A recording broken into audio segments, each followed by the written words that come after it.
Has the conservative movement been co-opted by a left-wing epistemology? Part of it, not all of it. What's really cool about the conservative movement is that it is and has an immune system, a cultural immune system. Most of that cultural immune system, I think, is actually religious belief, but it's also principle. It's also cleaving to tradition. And so the answer is part of the movement has been the part that's been, as the kids call it, black pilled, disaffected, alienated, despair about the circumstances that we're in, lost their sense of north. But there's a principled element and a religious element and a faithful element that is not. So, as a creature that came, I can't say, I used to say I came from the left. I didn't come from the left. I was just dumb politically and in kind of professional educated spaces. So all the people around me were left. Like many people following 2006 through 8, I just generally blamed things on George W. Bush, therefore Obama. Like that was the political depth right there, kind of, ignorance.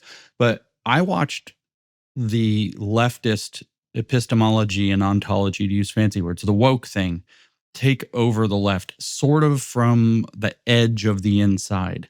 20, we'll say 10, 12 through 20. And there was no immune system. There was no guardrail. And I see the opposite in the conservative movement. Are the guardrails holding? As a matter of fact, it not only looks like the guardrails are holding, it looks like to me that they are rapidly fortifying, that they are becoming, we're at this moment of change where it looks like they're becoming the dominant force in the movement again. It's this old saying, I think it goes back to the World Wars, maybe it precedes the World Wars, that America shows up late, but when it does, it shows up right. And what it's really referring to is kind of the American conservative, if you want, immune system. And it's been a little slow to recognize the problem within its own ranks, but it's showing up and has been showing up probably since, I felt a meaningful change last Easter, so a year ago, a much bigger change over the summer last year with Operation, what did he call it? Midnight Hammer. Midnight Hammer. Yeah. So you had this kind of periodic exposure. And then when Charlie Kirk was murdered, it wasn't his murder that becomes the piece of the story. It's what happened after has shocked and disoriented the conservative movement into realizing, Houston, we have a problem. And so I think it's rapidly realizing something's going on and it's gaining its feet and it's fortifying the guardrails. And I think we might be okay. So you were, a voice crying out in the wilderness, for the last several years, but particularly 18 months ago, about this idea of the woke right, as you call it. Tell us what it is. It's people that claim to be on the right that act like woke people. How do woke people act? Well, identity politics, cancel culture, punitive behavior with no regard for truth. It's not like they're trying to punish wrongdoers. They're punishing political enemies, and that disregard for the truth in favor of their kind of political tribe is very key. But I don't want to we can really overcomplicate this. I've spent now 2 or more years really overcomplicating this story, probably to my detriment. But it's people who claim to be on the right who act woke. To me, let's get a little more complicated. This is a smart people show. You're smart people. I only play smart people on TV. Well, you convince the audience. That's what matters. So woke kind of has 3 pieces to it in some sense. We could just say it's having a critical consciousness, which is enough, but it has a way of thinking about the world. It has a methodology and it has kind of an approach. The methodology is ultimately Machiavellian. It's willingness to lie and distort, to play bad, to be the fox in order to gain power, because at the end of the day, power is all that matters. It's, Lord Voldemort saying there is no good or evil, only power, and those too weak to seek it, which is kind of the quintessential statement of psychopathy.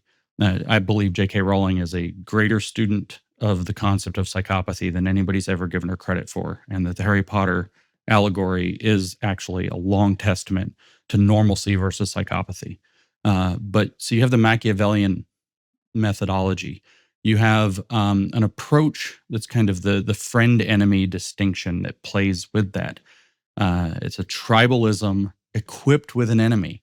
So there's this idea that you are a political tribe.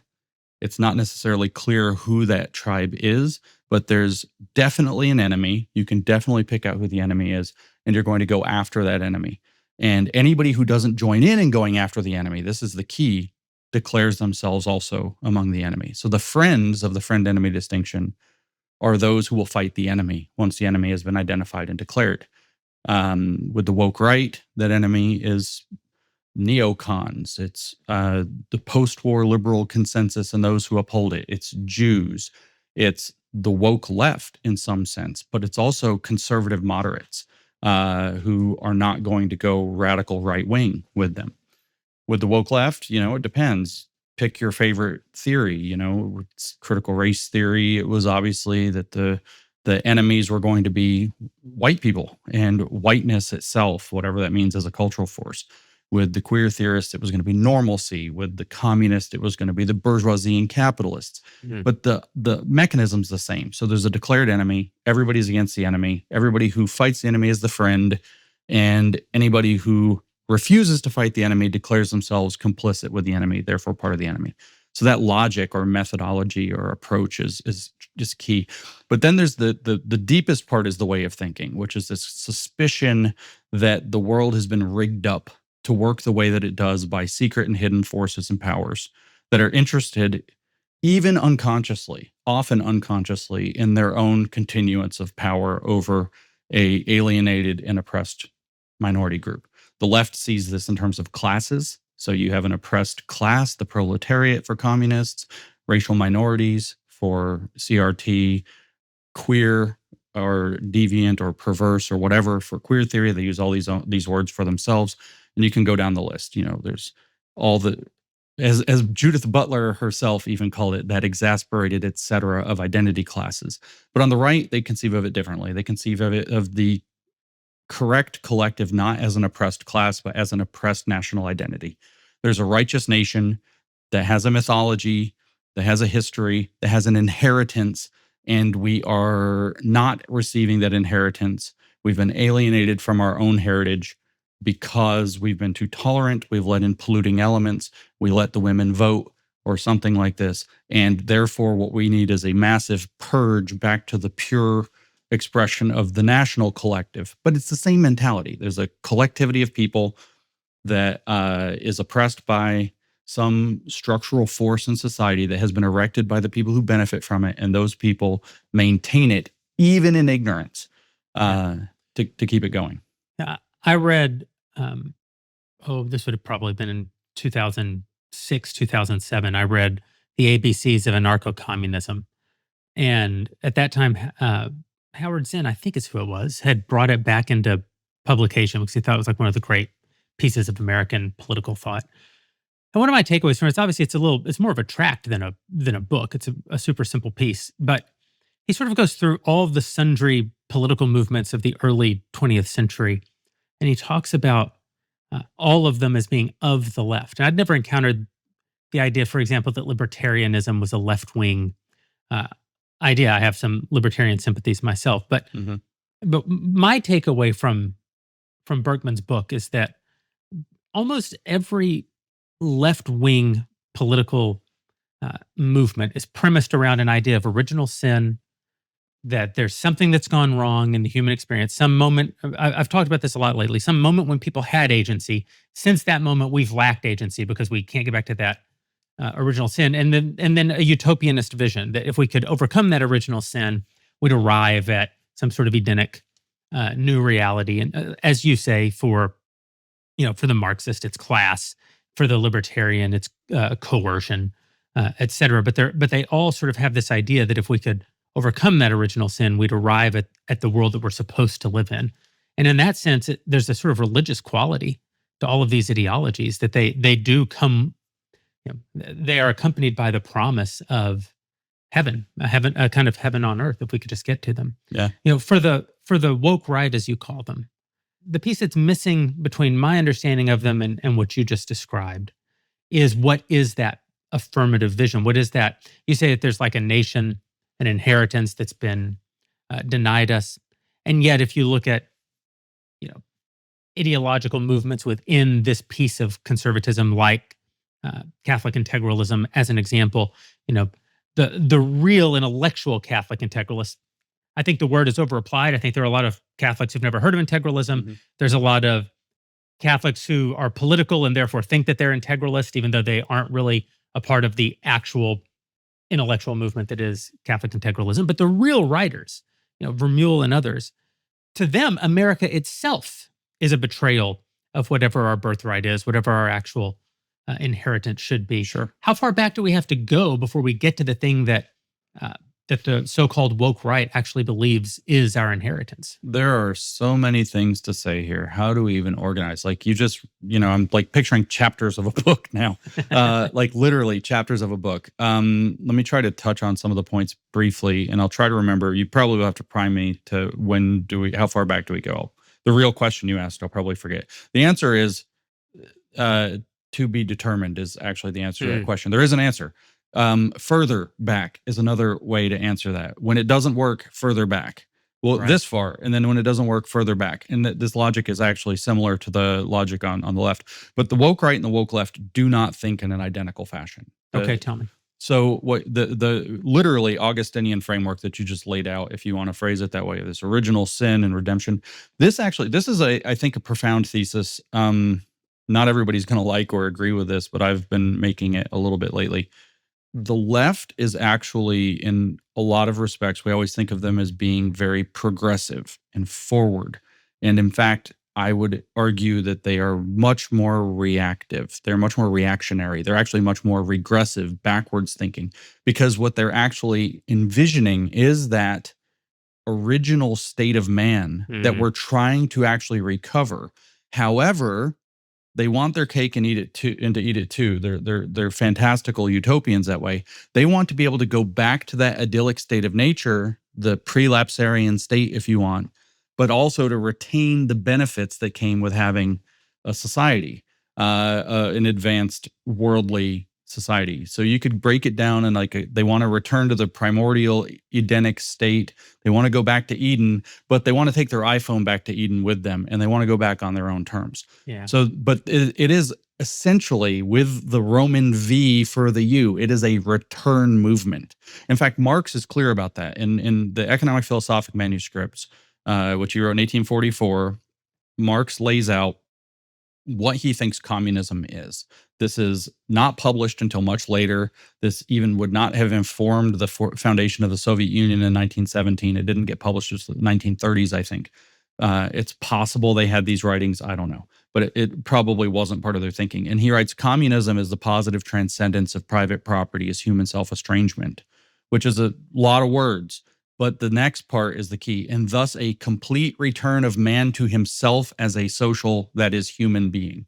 So Marx is explicit, and then he says, and this return will be bringing with it all of the stages of societal development. I forget exactly how the last sentence in the paragraph goes, but this, and it's going to be consciously bringing back all the technology, society, et cetera. This is Rousseau's savages made to live in cities, where he wanted to return to the freedom of the savage, basically to, wantonly cavort, will be polite, I suppose, and have no consequences for his actions, no responsibility. So the savages, but then to have the luxury of, theater and all of the nice things of the city, the restaurant, the parlor, probably the brothel, if we're being real about Rousseau, and all of his high Genevan life. So this mentality of return, but we get to keep all the good stuff, is central to this leftist mythology. With the right-wing one, actually, the fascists, at least, and the National Socialists are extraordinarily explicit, and they're my model for the woke right. I'm not saying that the woke right is fascist, and I'm not saying that they're National Socialist, although some among their ranks claim those philosophies and appeal to those philosophies directly. Not all do. but the mentality is actually hyper progressivism. It is, we're going to reunify as the nation that we were supposed to be. So we're going to look back, as Marx has it in his the 18th Brumaire of Louis Bonaparte, which is in what I just said was 1844. That's 1853. So almost a decade later, he's getting in he's about 35 at this point writing this, and he says that hitherto all of the great movements look backwards for their inspiration, but the communists will look forward. Okay, so he tries to distinguish. But the fact is, they're actually looking backwards. There's clear projection happening here. But what's actually with the fascists, they're doing the thing. They're looking back. When were we who we were supposed to be? When was our golden era? When was greatness in our blood, in our people, in our soil, whatever it happens to be that they use to define the nation? Culture, religion, genetics, ethnicity, blood, literally blood.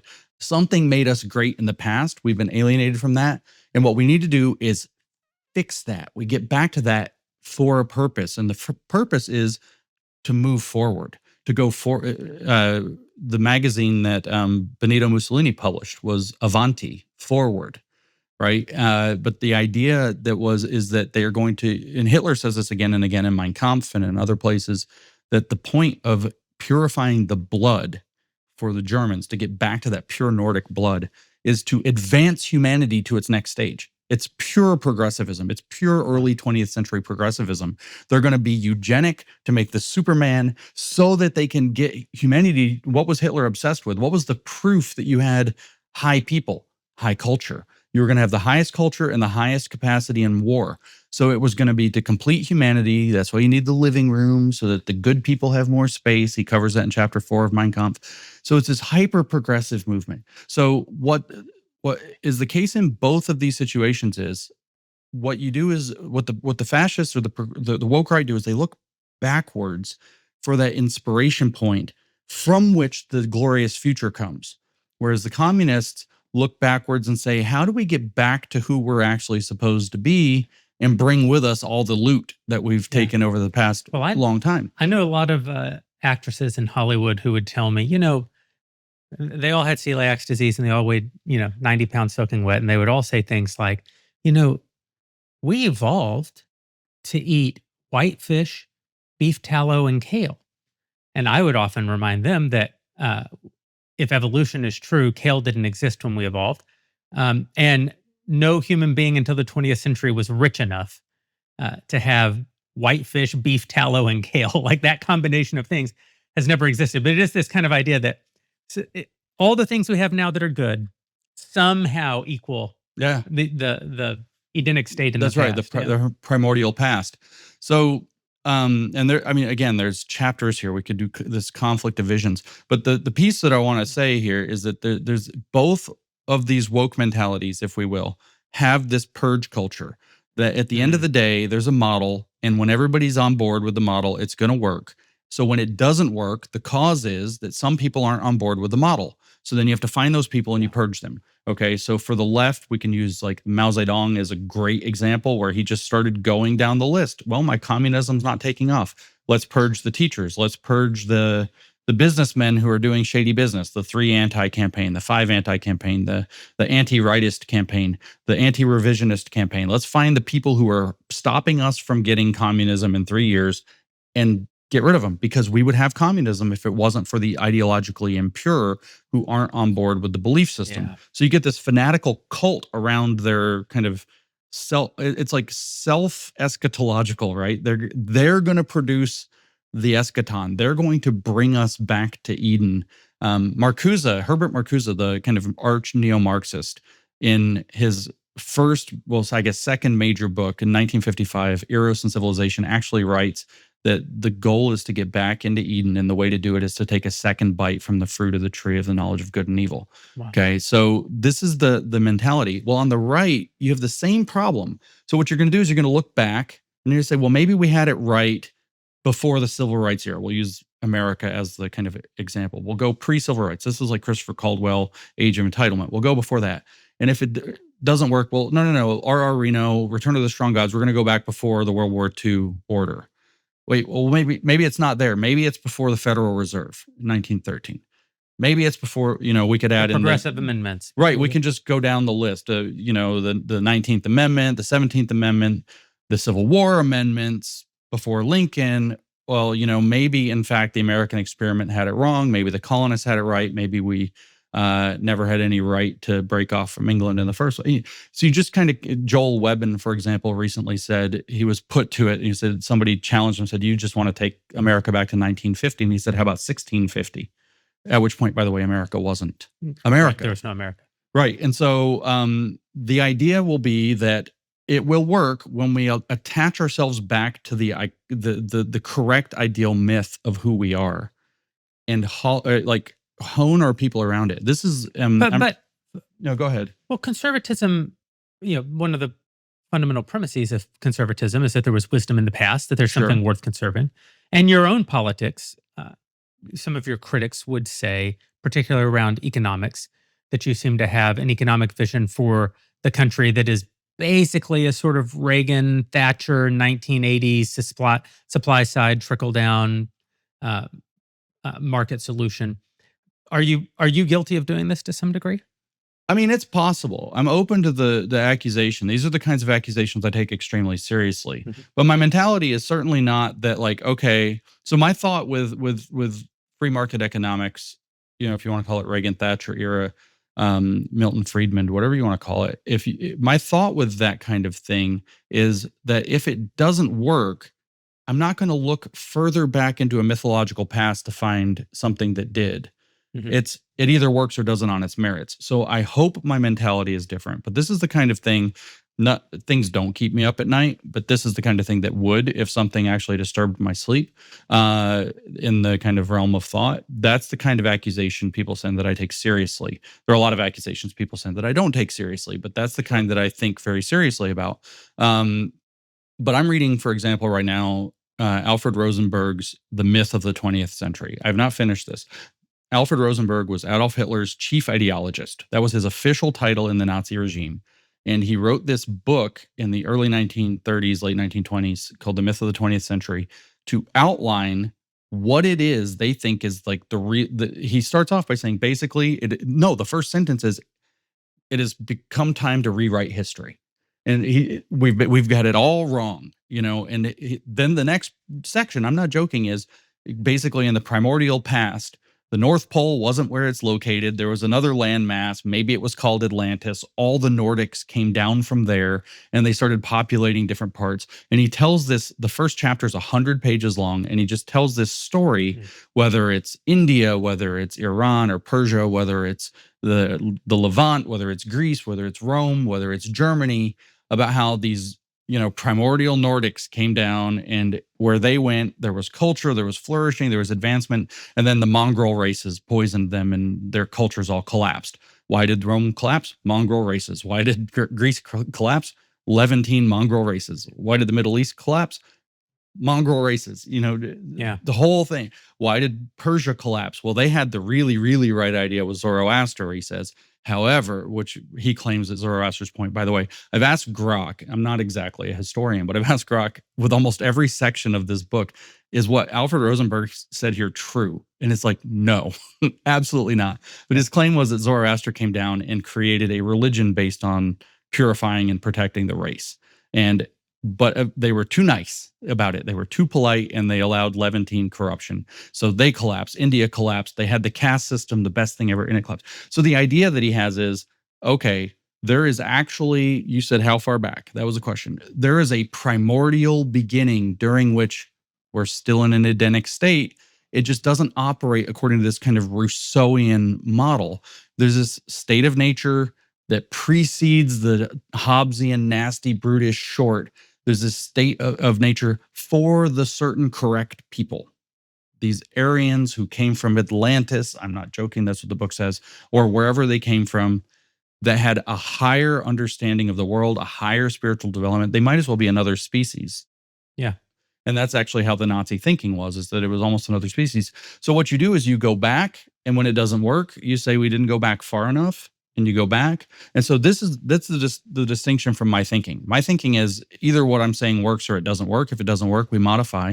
Hopefully we don't end up in like John Maynard Keynes, right? But I don't have this vision where they definitely do have this vision that there is this intrinsic human soul somewhere back in the past that we've allowed to become polluted and corrupted. But if we could get it back, then we could unify, create strength, and rush forward. So, what is James Lindsay's vision? I mean, I actually have this vision that matches. If we were going to play the go back game, I was reading Federalist 51 the other day, and I was thinking, this is so beyond genius that I'm awestruck at how it's probably James Madison wrote it. It's possible Alexander Hamilton. It's signed Publius. It says at the top on the official government, source site that it's James Madison or Alexander Hamilton wrote it. But it's so unbelievably genius in talking about human nature and the desire for power. This is the short version, to quote Mel Brooks, is that this is the divided powers paper.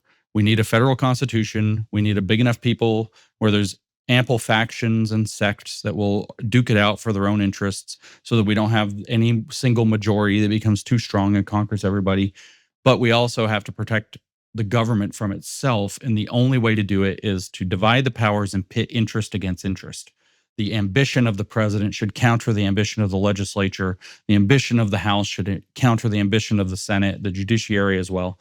And so it's pretty genius. So my vision starts in this kind of school of thought. I'm very American in this way. I'm very common sense realist, that we all have the ability, maybe not in equal degrees, but we all have the ability to perceive the world around us and make some sense of it. That we are often closest to our own problems and therefore have a lot of incentives, not just insight. I might not know why my toilet doesn't work at all, but I have a really strong incentive to get it fixed soon, get it fixed cheaply, get it fixed adequately. I'm not calling city council and hoping that I can get on a list 2.5 months from now for them to come straighten out my toilet.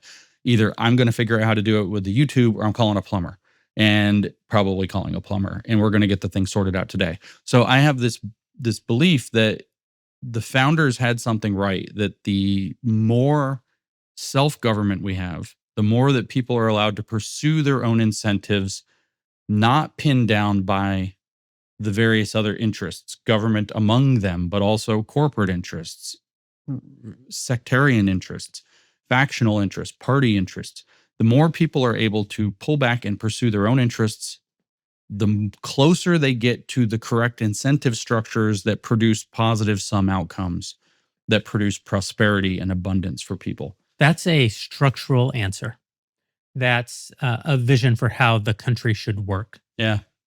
Do you have a vision for what is a good society? What is what is the fullest purpose of a man? What is the fullest purpose of a country? Those are two questions, because a man and a country are not the Fair same. enough. But truth, justice, and peace are these foundations. Mm-hmm. So if a country is not interested in truth, you have a real problem.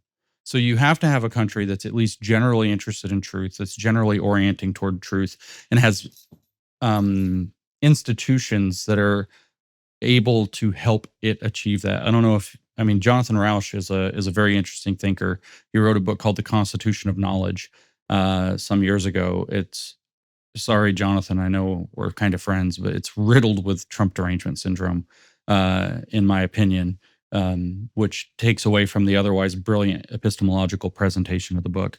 But he argues that there are kind of these three pieces to a truth-seeking foundation that a good society would have to have. And one is that there's, no final say. So every proposition is open to debate again. There's no special authority. Nobody gets to walk in and say, well, I have green robes on, so you have to listen to me. And then you have to have institutions that are organized around the pursuit of truth that actually are mutually able to check one another. Without those three ingredients, you're not going to orient toward truth. So we have to have a functioning society that cares about truth. Justice, and this comes back to Federalist 51 and its genius, we'll say Madison, maybe Hamilton, but we'll say Madison wrote that the end of society is justice. The end of a society is justice. I think he's right. And he says that a society, once it lacks justice, will pursue it until it obtains it or until it loses liberty. It will sacrifice liberty actually on the altar of justice. So we have to have a society that's actually interested in pursuing justice, a non-corrupt society. And peace, in some sense, that's idealistic, because even just at the simplest, there's crazy people who are dangerous, like the lunatic who killed Irina and Charlotte, Irina Zora, whatever, the young Ukrainian woman, is showed, at least on the state level, not fit to stand trial. He's just a crazy person. And it doesn't mean we shouldn't do nothing about it. But if we don't do something about it, we're in a society that's not pursuing justice. Right. Right. And we have a major problem. And we also have a society where peace isn't possible, because if there's not some mechanism to deal with that, then conflict will beget conflict, and necessarily so. So that's sort of idealistic or aspirational, I suppose. But in practice, what it looks like, at least my vision, is a high trust society, right? This is a society where there's a reason why people are captivated by Japan, where you can, forget your cell phone on a park bench, come back 6 hours later, and not only is it still there, but somebody cleaned it and left you a nice note and maybe a coupon to get a cup of tea for your trouble or whatever. This idea of a high trust society not only is alluring for a domesticated creature like myself, but it opens doors that are simply not possible in a low trust society. You do not have a high functioning low trust society. There's no such thing. To get to a high level of flourishing, of prosperity, of abundance, of success, of fulfillment, you have to have a high trust society. You can't be an effete computer programmer who can't defend himself in a society where you constantly have to defend yourself. You can't build a glorious art gallery in a society where you're constantly afraid somebody's going to rob you, right? You have to. And then lots of things that we all like. We all like to be able to be comfortable in public. We don't want to go out in public in body armor. We don't want to have to all pay for private security everywhere we go and have bodyguards. We want to live just, an easygoing, normal, convenient life that only exists when you have a high trust society. So we also have to have enough law and order on a structural side to help provide that. But we also have to have kind of that internal disposition to where antisocial behavior is rare and something we can trust to be dealt with. Other than the sort of Jeffersonian deists, the founders would say that something is Christianity. Mm-hmm. That what gives us the ability for self-government is that there's something in ourself that governs us. Is it possible for a secular society to actually have self-government? Is it possible for a secular society to actually function in the way that you're describing? So this is one of my bugbears, is the word secular. I don't think we use this word with sufficient clarity. Okay. What do we mean by secular? Do we mean that the government isn't choosing a particular sect over any other? In other words, a multi-sect society or a religiously pluralistic society.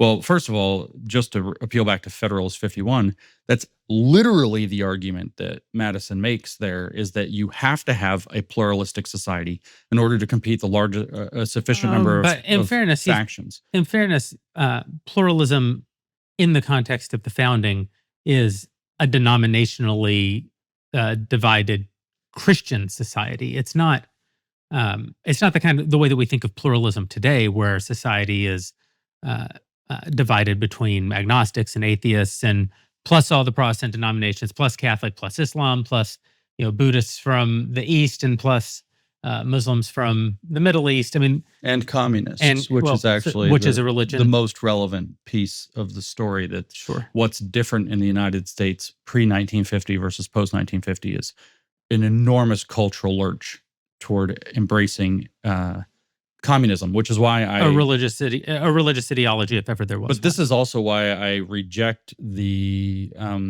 claim that secularism is the target to be talked about.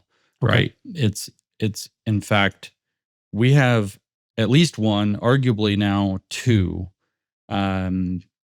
intolerant ideologies that function as religions, specifically political Islam and communism, that are extraordinarily strong and they're not fringe sects any longer in our society. And these two, or either one of them alone, could create tremendous disturbance to that general high trust circumstance.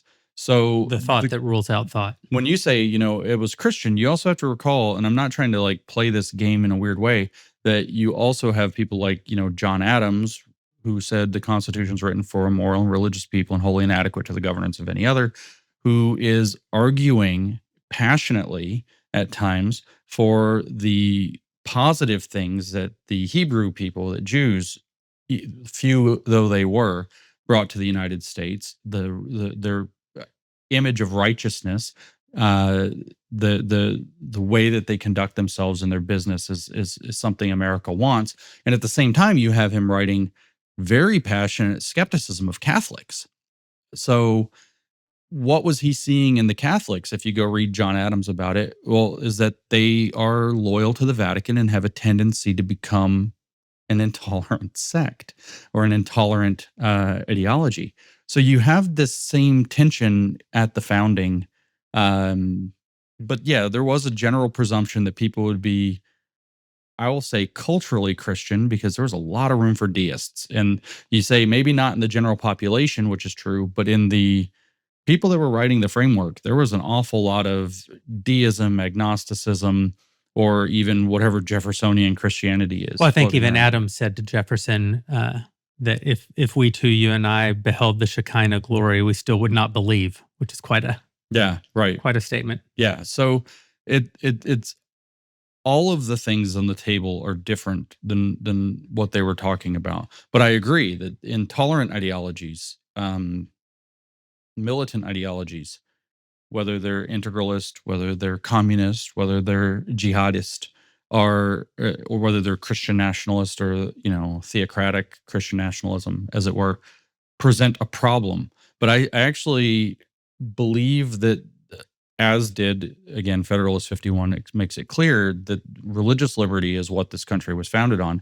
But the debates, even at the time, were very, very clear that there's something wrong. The debates about Catholicism were very clear that there's something different about a potentially militant ideology that can operate as a large block. As you will see with today, it's not really Catholics that we consider to be in that vein, but Islamists and communists, and now maybe even a faction of rising fascists with the woke right or whatever. So I do think that a society that protects religious liberty can achieve this, and I agree with Madison that the difference between the sects actually produces a guarantor of liberty. However, because each is going to fight for its own standing. Like if you have a relatively small or, different Christian belief, like Seventh-day Adventism, for example, they're going to advocate for their own religious liberty, their own liberties to practice their faith and so on.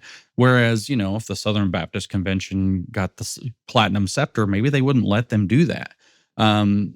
And so I agree with this. However, the rub comes in the paradox of tolerance. Karl Popper really, it's funny that it's a footnote and he never developed it. This giant, almost impossible to read book, The Open Society and Its Enemies, 1945, grappling with the reality of both communists, but mostly Nazis and what that means in the world.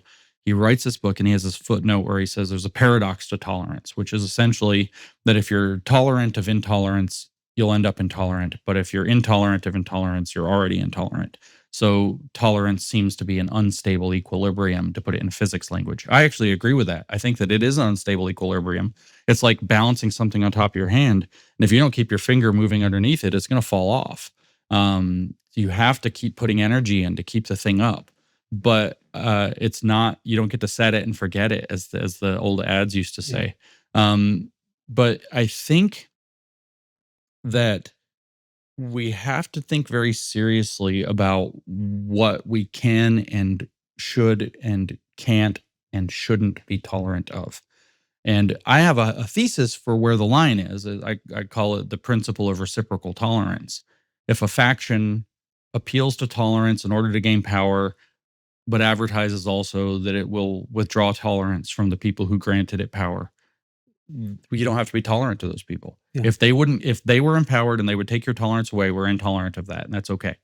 Tolerance and the intolerance and the specific purpose of the preservation of tolerance of the tolerable is, in fact, the principle I think that we could describe to you. But I believe in the American experiment. I believe that it's actually been functional. I believe that where it has fallen short and put us into this moment of doubt, this crisis of faith in Americanism, comes from the fact that we are being blindsided by large intolerant ideologies that we didn't figure out, that have finally figured out a way actually to attack our system slower than others. America lasted against communism longer than others. Even against the Catholic Church got infiltrated. The Orthodox Church got infiltrated faster than the American system did.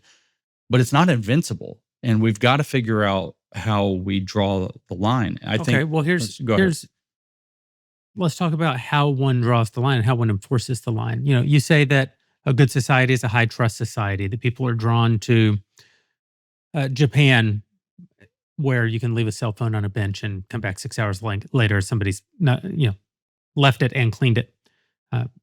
That's a high shame society. I was going to say, I actually said that on Twitter the other day very glibly, and I felt bad because some of my Japanese friends didn't like it. But somebody said, how do we get this society? Ted Cruz or somebody said, how do we get this society? One of the prominent people, probably wasn't Ted Cruz. And I was like, centuries of shame so bad that any disgrace to your family would cause you to kill yourself. Yeah. Like, doesn't hurt. Yeah. But we agree. A culture where your phone doesn't get stolen is better than a culture in which it does. A culture in which you can walk down the street unmolested is better than a culture in which you can't. Yeah. Those are like objective truths. Like there's no mainstream ideology that says, we desire a world where you can't walk safely down the street and raise your family. We don't have it. We've had it. Now we don't have it. Those systems have broken. We can talk about. We can try to diagnose what caused the system to fail in the places that it has. But I think we would agree that there's an affordability crisis. There's an education crisis. There is, for the first time, real class division. Not the first time, the early 20th century, but the first time in my lifetime, major class division in the country, major racial division in the country. Again, certainly not for the first time. We used to have chattel slavery in this country, but for the first time in my lifetime, and has only gotten worse over the last decade. We have an enormous immigration crisis. We have an enormous drug crisis. We have a despair crisis, which I think may be the greatest crisis of all, particularly among the younger generations just entering adulthood. We have radical atomization. We have disruptive technology moving at a pace that has never existed in all of human history, which only compounds despair culture and isolation culture. All of this is happening. We have a $40 trillion national debt. Doesn't it require the power of government? Or maybe put a different way, doesn't it require power to fix those things? If I were to steelman the argument of the people opposed to Lindsayism, isn't this the argument? Isn't the argument that, okay, fine, well and good, America used to work? It doesn't. We're obviously in a moment of almost complete existential crisis on so many fronts: economic, spiritual. We're not replacing ourselves in terms of even having children anymore. Only power can solve these problems. The left used power to create these problems. Only power can challenge the left to correct the problems. Well, there's two things you can say. So the problem, in my opinion, and I'm not a partisan guy, actually. I've never joined a political party. I have never been a Democrat, contrary to reports on the internet. I have never been a Republican. Sorry, President Trump. I'll register you before you leave. I won't even register as an independent. I'm just completely unregistered. I'm a free agent in that regard. So I'm not a partisan character. But the problem in this country in many locales is that the Democrats specifically have misused power, often for very corrupt reasons. A lot of the drug and homelessness problems are due to literal like money wheels that they've created in order to create a complex by which they can throw money into the hands of their friends. Their friends can use the homeless shelter to get tons of people to vote for the Democrat that throws money back into the hands of their friends. I mean, it's arguable that the entire state of California actually, for one state, runs that way. It's like that's how the state actually works. And that's why you don't have, a railway that got built because the money all went into, other people's pockets. Which I've called, by the way, the iron law of woke corruption. And I wish more journalists would take it seriously, because if there's woke smoke, there's corrupt fire somewhere underneath it, and it's worth doing some digging. You see something woke happening, somebody's getting paid off for some corrupt deal. I almost can guarantee it. But I digress. So the question is about power, right? The reality is, and what the steel man of their argument, or the piece of their argument that's correct, is that the wrong people are in power. But then the question is, let's suppose that we're able to get the right people into power by whatever means, even. We'll just say, leave the means out of it. I think we should use constitutional democratic means, but we get the right people in power. There are two dispositions at the end of the day with regard to power. One is that you're going to wield it, and one is that you're going to be a steward of it. They're not the same thing. So this is another point in the Jeremy Boring Christian Ethics of America box, which is, or maybe it's the Jeremy Exciting, I don't know, Christian Ethics box, that the Christian model of how you negotiate power that's in your hands is that you are a servant. You are using that power to bring glory to your duty to God, which, by the way, is dependent on your religious liberty, which is dependent on other things. So it's, do you hold the office that you have with the intent to use power as power, or do you hold the office that you have in order to serve a higher good that's actually a higher good to the best of your capacity? They're not the same thing. Having people in the offices, what is it? Personnel is policy, is a serious part of the issue. Having people in the positions that are vested with power is a serious part of the equation. But what do those people do is one important question. How do they use their power? And for radicals, the answer is clear. Lenin is unambiguous what the point of the state is. In fact, he calls the socialist state a semi-state. He doesn't even call it a state, because he says, and this is in The State and Revolution, which he wrote in 1917, right before he took power. He says the state has two essential functions. Number one is it maintains class interests. It exists to maintain the ruling class's power. Number two, it exists to punish the state's enemies. The socialist state, he says, is only a semi-state because it does not do both of those things. It only does one of them. It only punishes the state's enemies. It has no interest in maintaining class distinctions. Its goal is to eliminate class distinctions.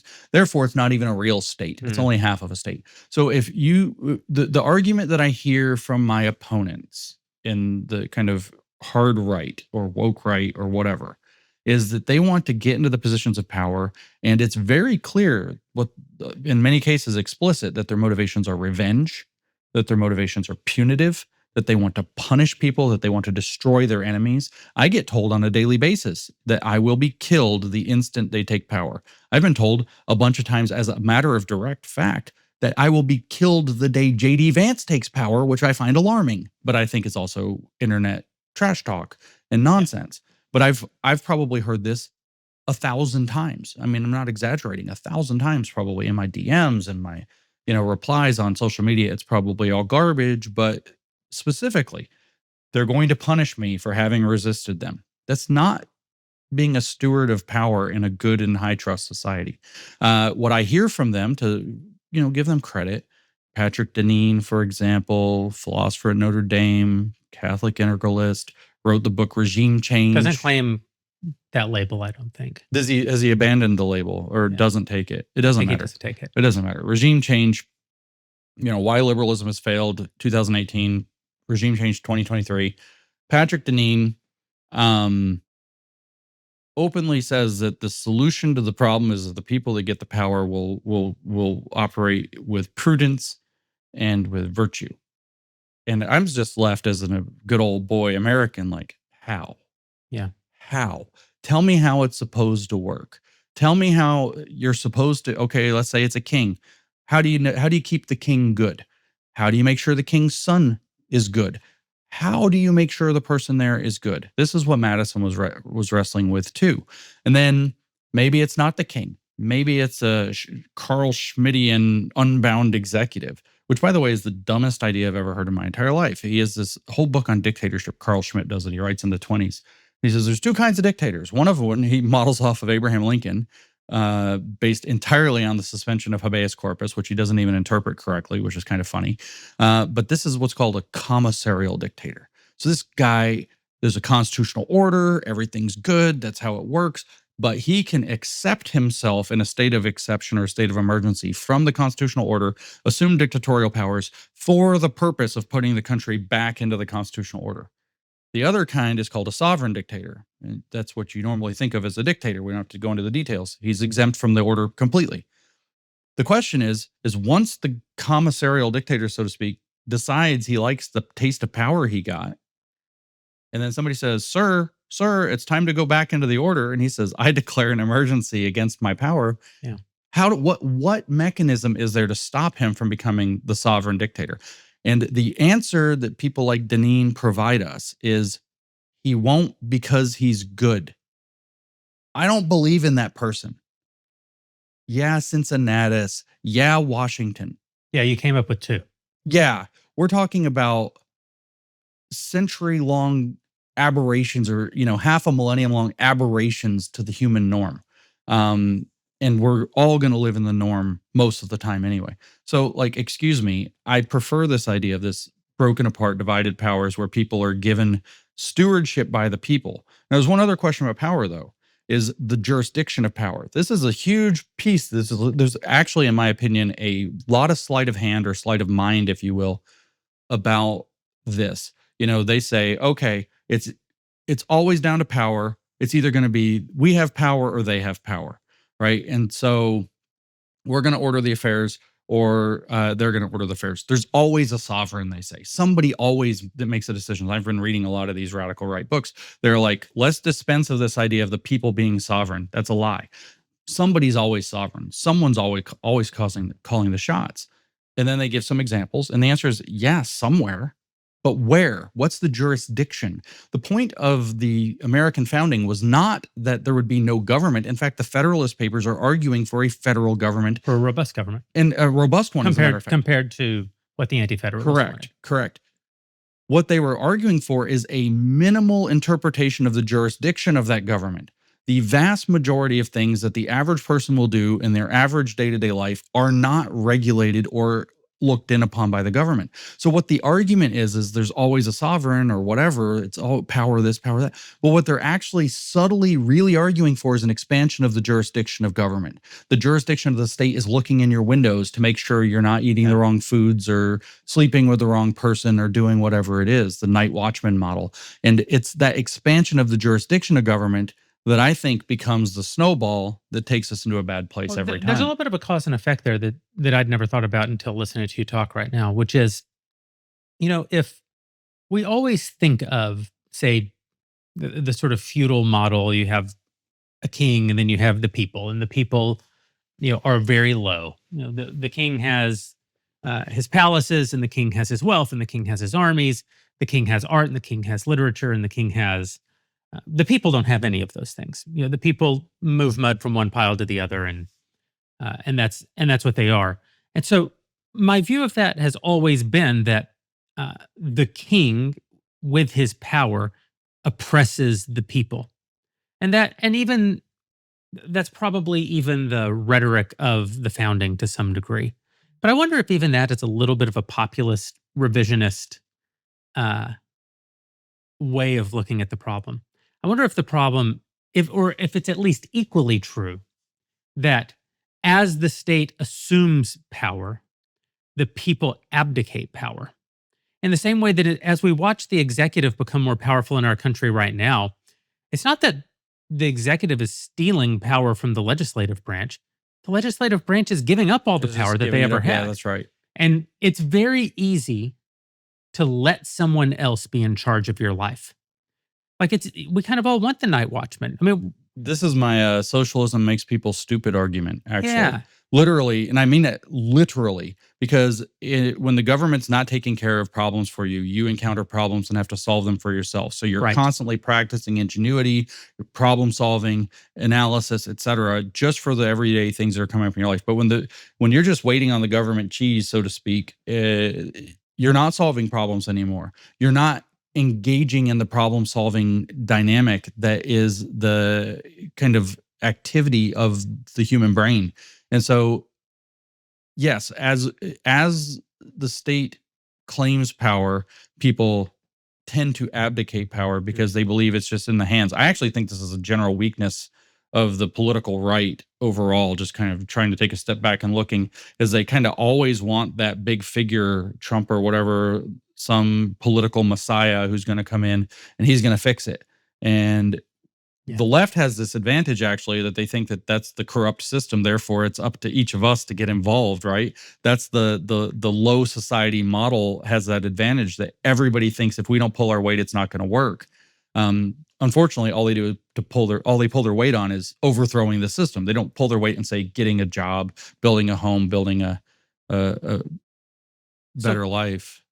If you have a system and the system ultimately decays into the state of our society today, the one that we articulated earlier, in which you have violent crime, rampant drug use, open borders, people aren't getting married, people who do get married get divorced, people aren't having children, even the ones who do don't have enough children to replace themselves in the society of a completely corrupt educational establishment, as you sort of came to public prominence exposing. You have the despair crisis, you have economic uncertainty, particularly for the younger generation. If all of our Federalist Papers and Constitution and, 2.5 centuries of self-government just led us to this, I suppose the argument is, what good was your what good were those things? Yeah, the Lysander Spooner argument, right? So this is funny because, first of all, we talk about the decay, the despair. We look at the bad. We compare it to maybe like our life. Most of us making these comparisons are looking back to like literally how we grew up in the 90s and making a comparison and saying, well, we didn't have all these problems. People were getting along, blah, blah, blah. And we were coming out of a huge economic boom from the 80s. There have been other times of massive challenge. World Wars, Great Depression, Great Recession in '08. The millennial generation, by the way, got kicked in the knees harder than the Gen Z is getting kicked in the knees for economic starting place. But and are now the richest demographic in the correct. country. But to go online, you wouldn't believe that that's the case for 1 second.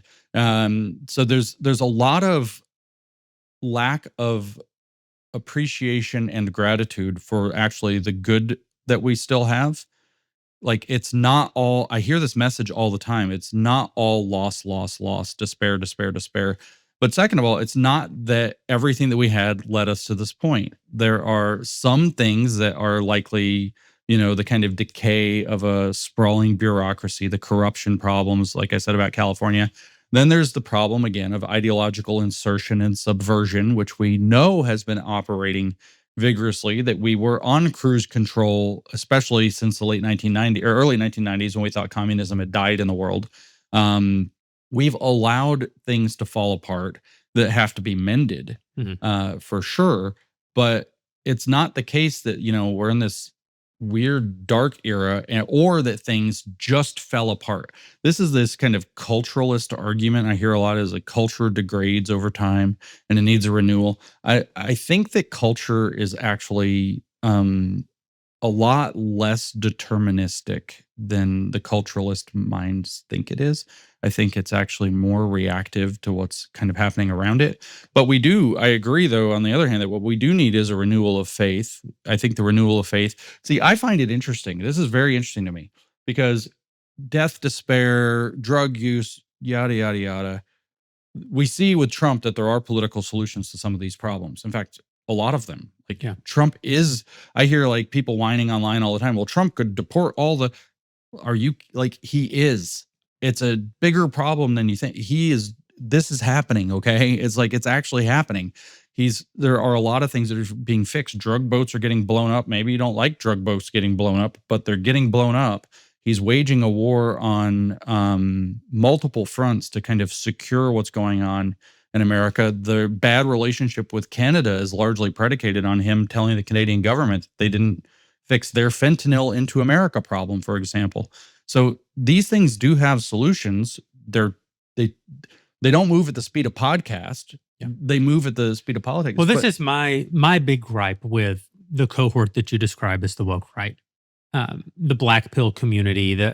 One, I don't see where they use the moniker America First basically as a way of lamenting foreign intervention. Mm-hmm. But I don't find them to be America First because I don't find them to have anything good to say about the country whatsoever. Nothing. No, it's critical America theory. It's critical America theory, which is a great phrase that you've coined. It's kind of cheap, but it's funny. It's cheap, but it's funny. And true. That's right. It's funny because it's true. But they also, so I don't think that you can claim to be pro-American if you oppose the founding, if you think that every accomplishment of the country, particularly in the last 150 years, was actually a sin, that every... Or fake, like the moon landing. Like the moon landing. Or if every national calamity was deserved or also fake to advance some oppressive agenda.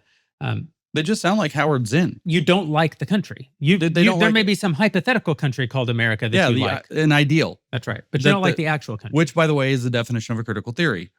Max Horkheimer invents critical theory in 1937. He gives an interview in 1969. It's in German, so I have to kind of paraphrase. And I don't speak German, so I read the subtitles. And I have to paraphrase those anyway from memory. But he says, he gets asked, why did you invent the critical theory? And he says, well, what we realized, two things. Number one was Marx is wrong. He thought capitalism was to miserate the worker. And in fact, it allows the middle class to come into existence and gives the worker a great life. Right. So Marx was wrong about something very important there. And secondly, he says, what we realize is it's not possible to describe the ideal society on the terms of the existing society, but we can criticize those aspects of the existing society that we wish to change. And the reason you can criticize them is because they don't match the ideal, which you can imagine, but only in negative terms. We don't know what perfect America looks like, but it's not racist. We don't know what a perfect America looks like, but white people don't have to work at Panda Express, etc., to pull off of some different things. But this is why I agree with you. And what we're actually talking about is a collapsed faith in the American experiment and the American project, in America itself, and in these United States. By the way, you'll hear these people all the time talk about they love America, but you almost never hear them say they love the United States as a country, because they don't love the United States as a country. But we live in a weird time because there's all this negativity, this collapsed faith, and yet it's like we live in the book of Numbers. I'm not kidding. It's the weirdest. As an agnostic, it's like super a lot to chew on because we're going through an age of miracles. Yes. Like I go out on a walk virtually every day, contrary to the internet's belief that I never exercise. I go out, exercise every day, and the weight is what it is. And so, welcome to middle-aged boys. You'll get there. So I go out on a walk and I end up just mulling this stuff over a lot of times. Like we were talking at breakfast this morning and I said, my job is basically to read and think, right? So I read and then I go outside and think about it and walk back and forth in my driveway and send mean tweets. That's more or less my work day, most days, podcast here or there. And so I think about this a lot. Like we live in the book of Numbers. Well, actually Exodus through Numbers. Numbers is the point. Seas are parting all around us. We live in an era of miracles. Okay, people are like, what miracles? Well, Butler, Pennsylvania for a second here, right? I've never seen something kind of more obvious. The survival of Israel against the entire world turning against it is hard to deny, right? And I even read, yesterday, I read John Winthrop's, that's an American, not an Israeli, by the way, 1630 Dream of a City on a Hill, which is a prayer he gave in 1630 in the Massachusetts Bay Colony. And he literally says in that we'll know that the God of Israel is among us when we as 10 can resist 10,000 or something like that. That a few of us can repel a giant army. Like that's exactly what the scripture says. Okay. So whether you like Israel or not, it's like you kind of have to, I have people come to me and they say, James, if Israel's not evil and corrupt, how could they win a front on 8 wars? And I'm like, God, like maybe the thing maybe I'm an agnostic and I'm the one saying, why don't you read your Bible, God? Okay, but let's get a little more prosaic. Age of miracles, Omicron. So we're in the midst of a global pandemic. Then all of a sudden, out of nowhere, comes variant after variant. That's the scariest thing. Everybody has to change their whole life over a variant.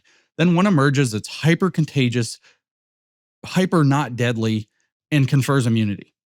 It just derails the entire narrative that they had about the virus. It was an actual Deus ex machina. It was. And the funny part is there's, I don't know the truth of this, is all conspiracy theater, but it's like there's a plausible argument that it was another lab experiment that got loose. And it's like it's like God turning what was made for evil to good. And it's like, people dispute me on that one, but I think that was a miracle.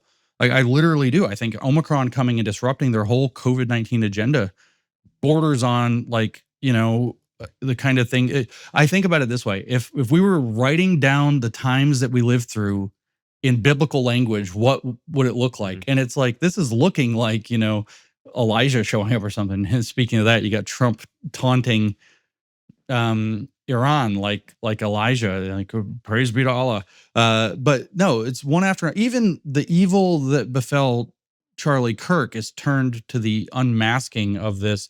Now, apparently, it's more and more convincing that this is a coordinated attack on President Trump's administration from within. And it seems that the circumstances following Charlie's murder have spelled this out. So I'm not saying, of course, that the miracle is Charlie being murdered. God doesn't work that way. I'm saying that which was meant for evil can be turned to good. And so the point is, from Exodus through Numbers in the Bible, you just have miracle after miracle. The Israelites are traversing the desert. They're escaping Pharaoh, their Red Sea, all the stuff, the manna from heaven, all this. And then they're whining, moaning, and complaining by the time you get to Numbers, a couple books further down in the Bible. They're complaining, oh, I want to go back. We had cucumbers. We had goats or something, whatever it is. They want to go back. Cucumbers is the one that sticks out. Charlie Kirk used to tell me all the time about how funny it was that they wanted to go back to cucumbers. They wanted to go back to slavery for cucumbers, but for comfort. Yeah. Knowing what your day-to-day looks like, knowing when you're going to get there. We were slaves again in Egypt. That's right. And so God is like, I've had it with this crap. No whiners, right? No panicins is basically what he's saying. No panicins. And, but he says to Moses, I've given them signs, 10 signs, he says. I've given them 10 signs, and yet they complain. I'm not letting them in the promised land. And this is kind of the moment I feel like we're at. We're having all these things that it's like, holy crap, how is this happening? How are these things happening? And then we can acknowledge them and be grateful for them and kind of ride with it as, the command in Psalm, was it 118, is this is the day the Lord has made, rejoice and be glad in it. If it's the day that something really bad happened, this is the day the Lord has made, rejoice and be glad in it. It's like that's a duty. If we adopt that attitude, the promised land is on the other end and part in covenant. This is Winthrop's point in 1630 also.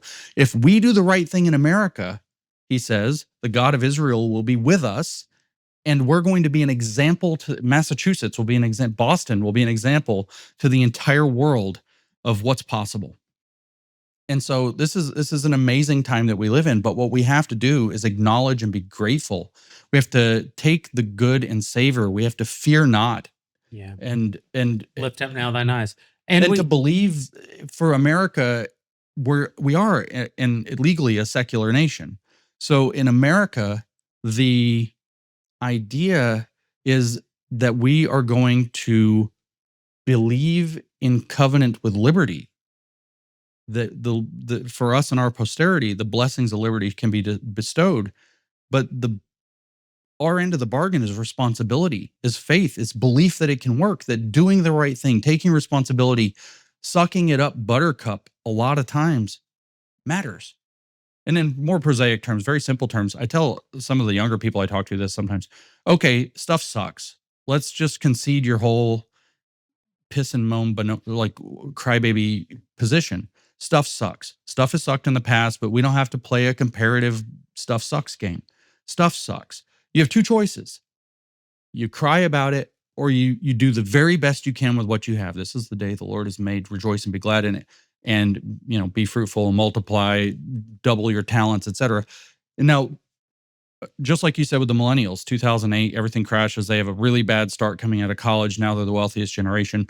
Okay, you have two choices. You can piss and moan and cry about it and hope things get better and beg the state to fix it, or you can start doing whatever you can, get a vision, get a job, get a second job, do what it is, work hard. And I get it. It's not fair. Life's not fair. It's not fair. But in 5 or 6 years, it's a pretty good bet that things are going to be different some ways or others. And some of them will be better. And if this situation starts to get better, the people who cried are going to be working for the people who started building. That's right. The future is ours to build. This is sort of the most fundamental Jeremy. If there's a fundamental Jeremy message, it's you have agency and you can do. So that's my vision for society, is the organic society built by agents. I don't have a vision for what society is supposed to look like with the platinum scepter and the steel sword dictating to us what society is supposed to look like. I want to get corruption low. I want to have high trust society. I want to have truth, justice, and the American way.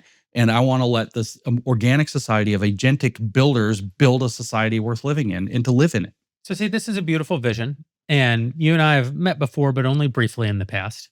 But we've had a lovely breakfast this morning and a nice conversation. And I've found you to be charitable in all of your ideas. Online, you're kind of a dick. Yeah. Yeah, you pick a lot of fights. And I mean, if Matt Walsh can have a character, I can have a character, right? Those two characters can't coexist. No, they don't coexist. They go together like fire and gasoline. Why be such a pugilist online? Let me put it to you slightly differently. Politics is coalitional. Mm-hmm. In order to achieve victory, we have to win people over. We have to have a side. Mm-hmm. It is a team sport. Mm-hmm. Now, do we have to police our team? You get no disagreement from me. Mm-hmm. But sometimes, when the bench is clear, you have to clear the bench on behalf of your team. You devote a lot of energy to fighting the sort of internecine battles on the right.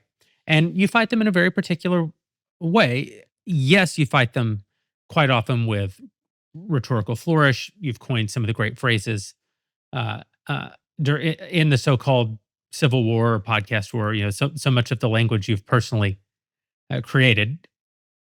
But you also represent an attitude, and the attitude is one that's very harsh. And if we were to use Matt Walsh as an example, someone who I know personally, and Matt Walsh has done as much to defeat the excesses of the woke left in this country as anyone. It's very easy now to say this is one problem with political victories: is they always feel inevitable and they seem impossible. Right. Going in and inevitable in retrospect. Matt Walsh is the reason more than dozens of states have banned child genital mutilation as a right response to gender dysphoria. Matt Walsh, that's a jewel that goes in his crown forever. He did more than any other person to bring attention to that issue, to advocate for the issue, to do activism on behalf of the issue, and he succeeded. That's it. It's one of the few giant cultural victories of our time. I don't know if he did more. I mean, I work with a lot of grassroots people who are pretty incensed about that claim, and I'll argue with them. He had a huge platform from which to be able to do the thing that he did. A lot of people have used it. A lot of people have huge platforms, and they use them only to enrich themselves. Matt Walsh used his platform to specifically target this evil and see it eradicated in public life. Chris Rufo is someone you've quarreled with. Chris Rufo, there are distinctions between your politics and Chris Rufo's. And I break on the side of your politics more than I break on the side of Chris Rufo's politics. And yet, Chris Rufo's done as much or more than anybody in American public life to take on DEI within the institutions, to actually expose it and to root it out. And he's scored victory over victory over victory on behalf of your team. And yet you lump him in sometimes in the same category of the woke rioter. You quarrel with him very publicly. I want to understand. I mean, he did say he wants to use a Gramscian model, which is literally the Western Marxist model, to advance his cause. And he adopts the thesis of, not just Christopher Caldwell, who am I thinking of? The managerial elite guy. managerial elite guy. He takes this thesis, which creates a new capitalist class. He's a former Marxist. I can't think of his name at the moment, which is embarrassing because there's a camera on. But if you can't think of his name, I'm not going to. No, it's a common name. I'm just, one thing drives out another. I've been reading Nazis for weeks now. It's all I'm thinking about is all these different pieces. But at any rate, I do have this problem where I think like every new thing I learn has to delete like calculus or something now, which is bad. But he takes this model and he's like, okay, I'm a Gramscian. I tilt post-liberal. He is obviously at least warmer than lukewarm to the Constitution. He's not he thinks that this anti-Jewish, anti-Israel thing is ridiculous and poisonous, and he's right about that. He's a bit late to the party, but I get it. He's doing coalitional politics, which, by the way, is the other side of this. Because the question is, why do I act like I do, right? And so the coalitional guy is always going to be late to the party because he's trying to keep the party together in terms of saying, look, guys, we have a problem. I'm not saying I'm always right, but I do have a good batting average and calling some of these things out. But anyway, he adopts a Gramscian model and then plugs that in with a class theory that has a managerial elite versus question mark. And again, this book is the managerial elite didn't define the proletariat equivalent. It only defined the bourgeois equivalent as the managerial elite.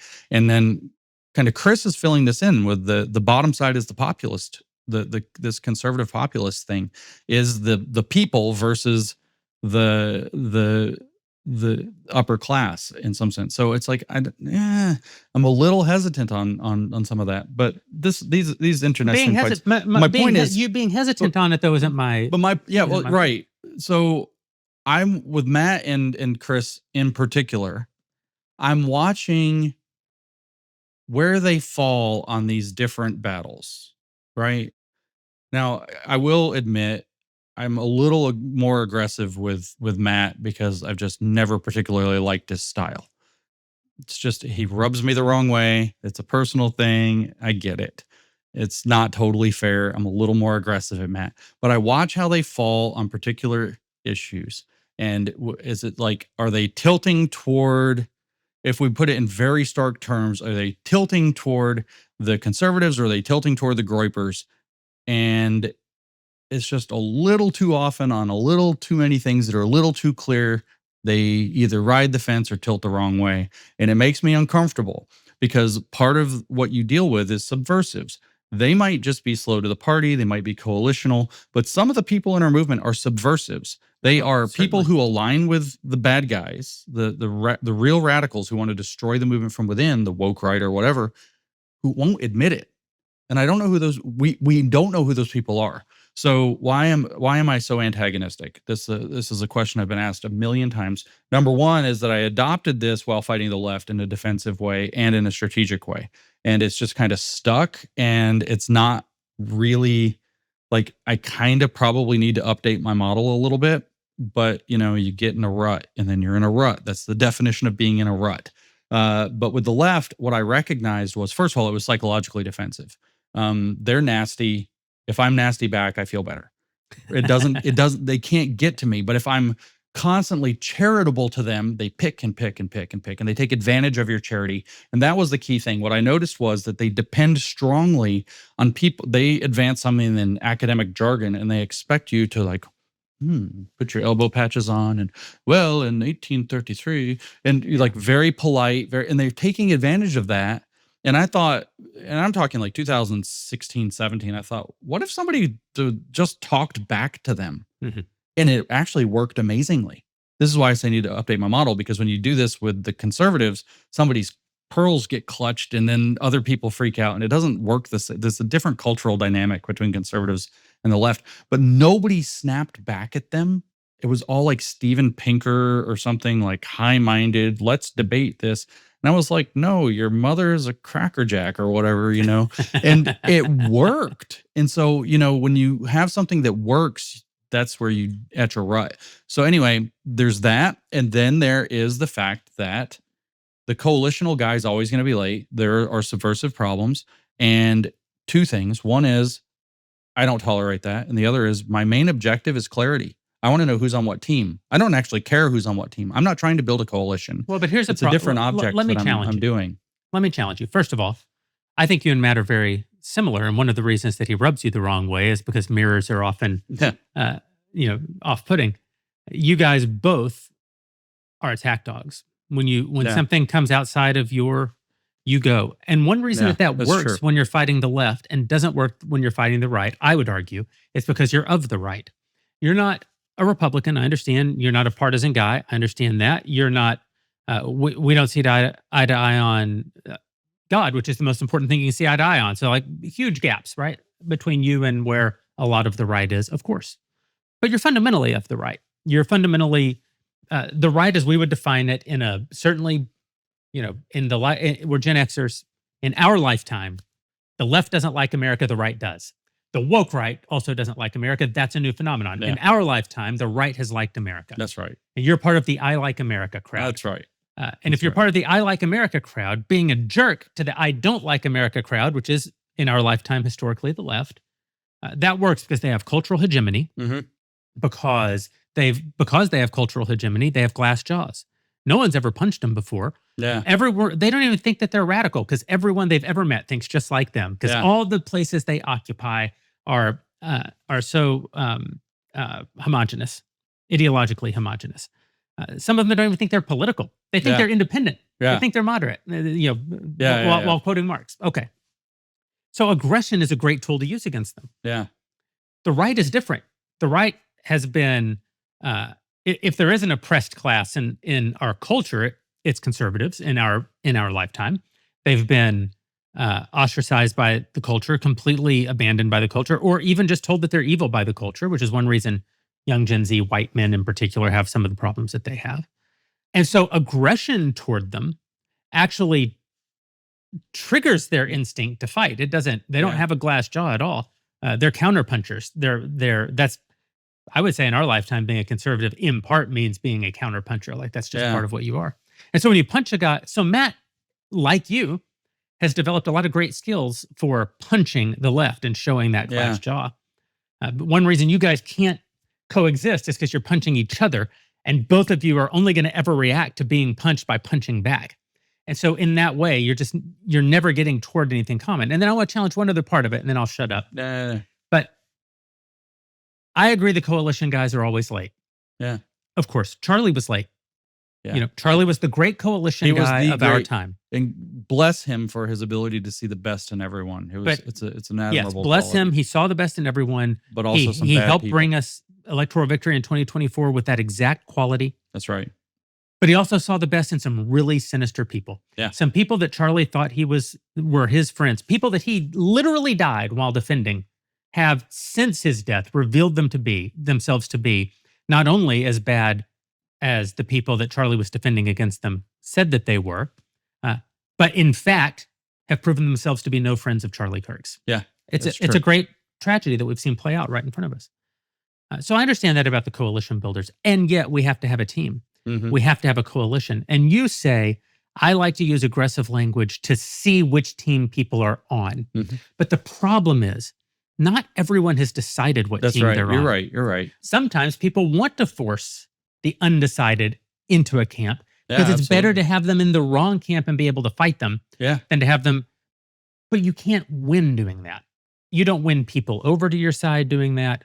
And you don't win. I think you don't win a sort of moral victory in doing it. And so this is my James Lindsay criticism is only this. You are kind of, in many instances, you've been the prophet crying out in the wilderness long before anyone else. I'm sure that can be a very lonely place to be. It's a fun job. Yeah, I'm sure it can be a very lonely place. I'm sure it can be even frustrating when people finally do join your side because you're like, yeah, well, where were you 16 months ago? I got over that years ago, actually. I'm just kind of happy they showed up now. As long as they show, the slightest amount of genuine, I messed up. 100%, it's water under the bridge the second it's there. But if the Venn diagram looks like this with Chris Rufo, and Chris Rufo is, we grew up a Marxist. Chris Rufo has some sort of vestigial post-liberal, if we want to call it that. I'd probably call it pre-liberal in his case, kind of ideas that I don't like. Yeah. But he's a champion. He's on your team.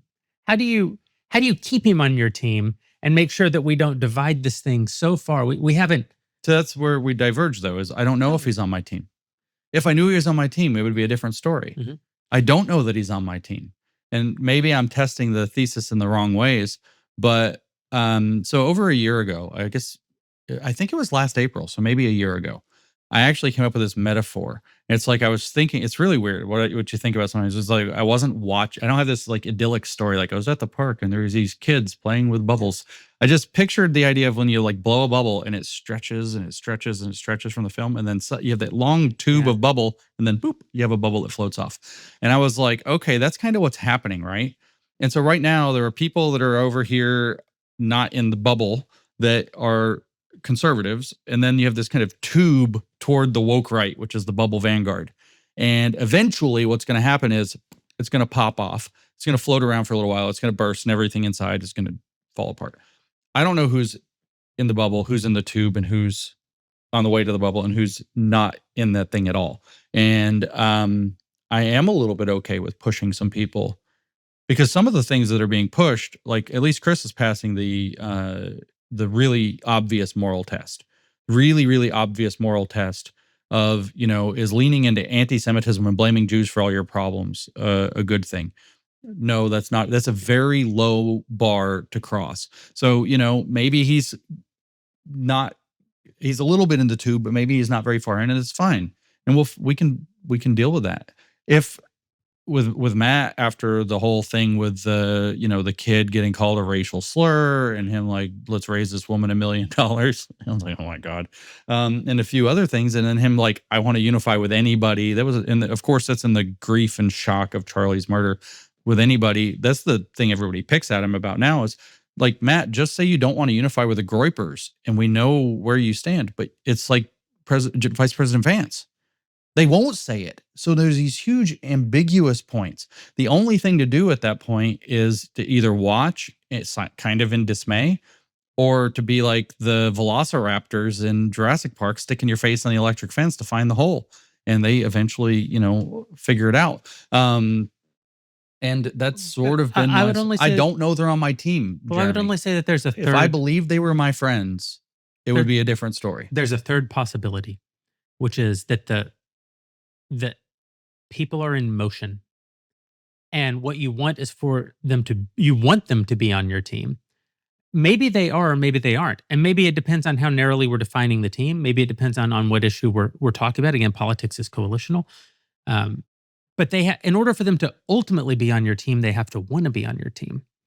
And I worry that, especially right now, especially when the cause is very virtuous.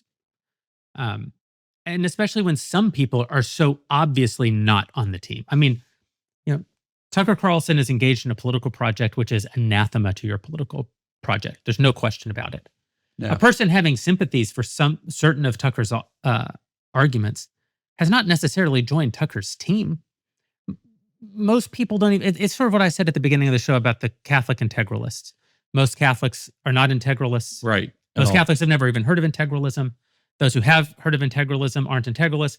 The ones who are political and conservative may even identify as integralists, right. And even they aren't integralist. Right. And they may even, in a conversation with you, they may even reflect to you integralist viewpoints. And I'm not even suggesting that they don't sincerely hold them. I'm saying they don't actually represent the final analysis of that person as the conversation unfolds over time. Let's don't cut off the opportunity to have common cause with those people and bring them into our fold as we go. Because, again, on most of these political questions, I break James Lindsay. I'm part of the pro-America crowd. Yeah. I'm more alarmed about anti-Americanism and a culture of despair forming on the right than I am the left. The problem on the right is a far bigger problem because I know what to do about the left. Punch them. Yeah. Go fight them. Go win. That's not going to win, or that's not going to carry the day over here. We're going to have to evolve some new techniques. I agree with that. Yeah, the only difference here is like, I get it. This idea of people being in motion, but the right wing has been infiltrated. Yes. There are subversive elements who are for all intents and purposes leftists who have dressed in trad. And Yes. for the last 10 years at least, we have not known who some of these people are. I mean, you can say Nick Fuentes is objectionable, for example. Pretty clear. I haven't seen, I mean, he was the go-to example for what people were not, as a matter of fact, up until literally last fall. That's right. However, there's stuff like this. There is an interview that was done between Nick Fuentes and Richard Spencer in 2018. Okay, so that's a long time ago. That's 8 years ago, which would put Nick Fuentes at under 20 years old. And do you know what they're discussing? Alexander Dugin's fourth political theory. Okay? Yeah. Which is, nobody knew who that is. Nobody cares what that is. Of course, Bannon met with Dugin after he got kicked out of the White House in 18. Alex Jones had Dugin's book, The Foundations of Geopolitics, on his desk in shows in 17, sitting there. It is very plausible that these people weren't just dabbling and they were kind of fellow travelers, but actually that some of them have been long-term subversives. Yeah. And they have been doing it. And so the question, and then the thing is starting in my opinion, 22, a lot more subversives started to be generated. A lot of, I bet, financial offers or professional offers started to go out. Hey, get with us. We're going to help you build a podcast. We're going to get you a brand. We're going to get you a network, whatever the deal, a book deal, whatever the deals are that entice people into these things, started to go out. And because there was a massive shift in 22 toward a lot of these more radical visions, a lot of these prominent voices we had were kind of nowhere before 22, and they all started to emerge. I count those people also as subversives. So my problem is, okay, is Chris Rufo just kind of a pre/post liberal with some whatever, or is he a cutout of some kind? Is Matt Walsh, was he enticed by an audience, or was he enticed by an offer we don't know about? I don't know. I would love to know. I would love to go back to finding Matt grading personally and supporting his work and championing the things he was accomplishing, as I did through the entire 2020s until recently. I would love to go back to just not liking him and it being a James thing, as opposed to, I don't know if you sold the hell out and I can't trust you and I'm really worried and scared about it. And people need to be aware of it, in my opinion. So my view on that is, you must make common cause broadly. You cannot make common cause with subversives. And the only way to not make common cause with subversives is to expose them as subversives, because their job is to stay undercover as long as possible. Yeah. So this, I don't know, I'm not claiming I'm going about it the right way. Sure. Especially after the last 18 months and how this has all played out since fall of 24 with the woke right thing. I'm the first to admit I've got some psychological defects. I have got some spiritual issues, as I've referred to them on Twitter, and I truly do. Like, I have some issues that cloud my vision. I'm not a impartial, neutral avatar floating above the world or outside of it. But I think that the correct model for the woke right was that it was a subversive movement, or originating from outside of our actual circles, whether far right weirdo characters, whether leftists dressing up, whether people getting bought off or blackmailed into it or whatever, that put on a nice MAGA face through the 2020s after Biden got elected, in particular, somewhat through the first term, after Charlottesville, actually, insinuated themselves into our movement. Yeah. And that we're at that moment now, it's like the fungus has come up and the fruiting body is appearing and we all have to deal with it. But we don't know where all the mushrooms are. But here's a good thing. The fact that, no one wants to claim this. Everybody's going to pretend that this isn't true, but it is true. Most of the people who voted for Donald Trump voted for George Bush. That's true. Most of them. The country on the whole that voted for George Bush voted for Barack Obama, and then voted for Donald Trump, then voted for Joe Biden, and then voted for Donald Trump. That could be a very frustrating reality. But there's hope in the reality too. And the hope is that because people do move, they can move. Mm-hmm. And because they can move, we can move them. Yes, of course. And now that doesn't mean that you can move everybody. We live in a different moment today than May of 2025 when you and Matt Walsh were quarreling so much on X. In 2025, there were only subversives. In 2026, positions have been carved out. Tucker Carlson is not a subversive. Tucker Carlson is a guy who openly calls the state of Israel a terrorist state. That's right. That's right. Tucker Carlson's a guy who openly says that he, the left-wing politicians he admires most are the actual communists like Elizabeth Warren and Bernie Sanders. And Yes. it's very Which clear. he was saying, by the way, back in 19 also, Correct. but nobody was paying attention. I was the voice crying in the wilderness. Actually, yeah, that's right. Ben was actually the person who challenged Tucker on that in 19. That's as a matter of fact. And then the person who answered Ben was JD Vance. JD Vance is a mystery. And some of the signs are very concerning. Yeah. I think he's also a politician, which is the only reason I say that he's a mystery. We don't know which way I've never seen a politician play it closer than JD Vance plays it. Yeah. There's some cause for hope, but there's also cause for concern. But Tucker wants to create, as I've been saying lately, he wants to create a new American majority that's broadly premised on left-wing economic populism, which is like traditional Marxism, not even in the way you use it. I mean, like economic Marxism. Yeah, absolutely. And right-wing social populism, which is why he defends people like Maduro or Vladimir Putin, et cetera. Socially conservative socialism. That's right. Socially conservative socialism, which is why he has common cause with the Catholic integralists who have a somewhat similar Exactly. Exactly right. I only raise it though to say there are people now who we can fight, and we don't have to make assumptions about what it is that they represent. Mm-hmm. And that in some ways puts us in a position today to use different techniques than the techniques that perhaps may have even been effective before that was true. In 2025, you were trying to figure out who the subversives are.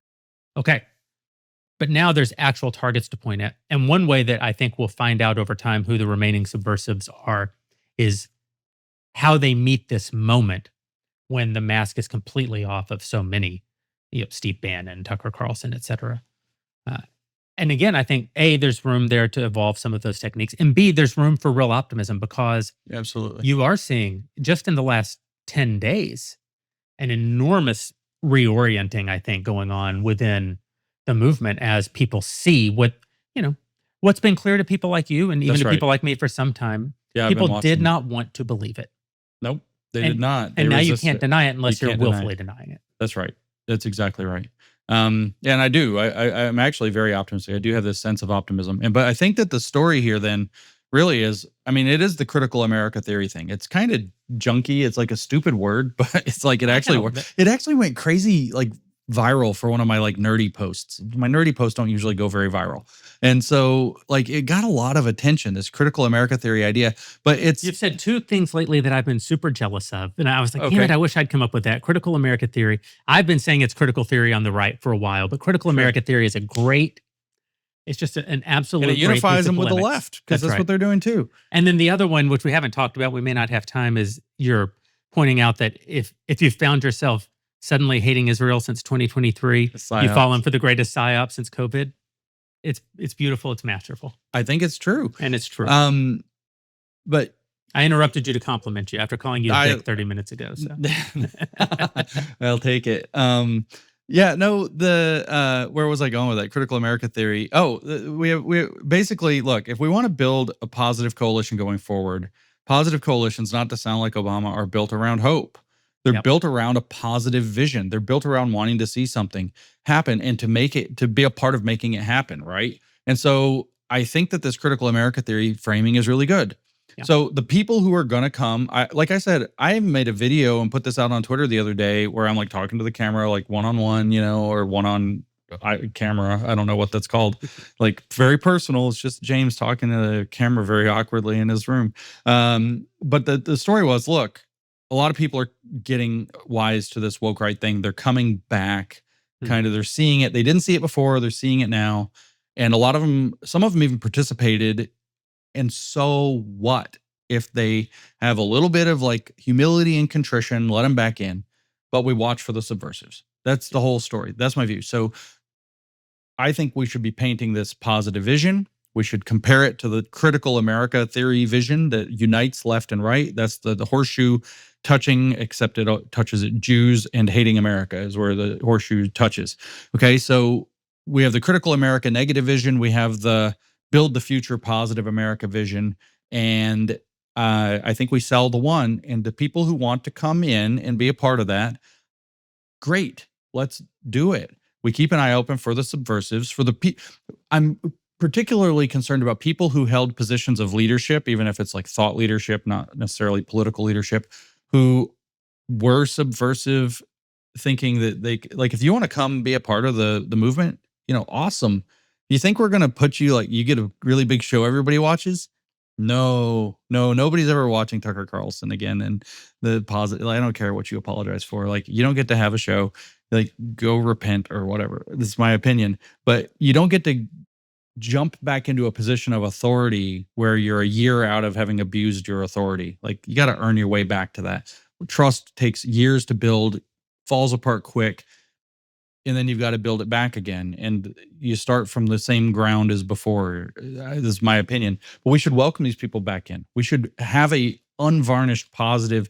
This is my other thing I keep saying also. You maybe haven't caught this one, where I'm like, it's okay to root for your country. Yeah. It is okay to love America, to not apologize for America. This is the kind of stuff, bread and butter Trump 2016. You don't have to apologize for America. You don't have to start off your statement with, "Oh, America, warts and all." Just say you love your country. Yeah. We do cool stuff. We just went to the moon again, baby. Let's go. Like that kid, the star of the, I don't know, the 4 astronauts, obviously, but then, well, maybe not the Canadian, but the three American astronauts.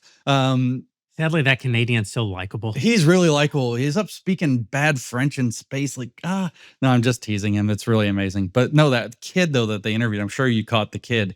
I don't know what your show is like, but there's like CNN's interviewing like a 10-year-old. Like, yes. What do you think about the moon? What are you excited about? He's like, because we're going to the effing moon. Like, that's the spirit. That's America. If you're not proud of your country, then there's nothing to conserve. That's right. Seems like a basic statement. That's right. And if you don't believe that better days are possible, then you deny yourself any kind of agency to be a part of anything constructive. That's like I said with the young people. Lose. The people who believe it are going to be the bosses of the people who don't. That's right. What does James Lindsay want to be remembered for? Jeremy, I thought about this because I saw you ask Seth Dillon. Of course, Seth had a really good answer. And I watched the clip and I thought, how strange. Because the whole concept struck me as weird. I was like, other than by my like family, I don't want to be remembered. And then I started thinking about how really weird that is. Like, is this nihilism? I need to go read Nietzsche. What's happening? I was like, because I don't actually care what I'm remembered for. I don't have this drive of infinity or eternity at all. But then I started thinking, and it struck me when I was in college. A lot of people don't know this about me. I joined a fraternity, one of the social Greek organizations, and I was the chaplain, which is... You were the chaplain? For 3 years, right? So I was only in college for 4 years. So there's my first year before I could be like an officer, and then I was a chaplain for the rest of the time.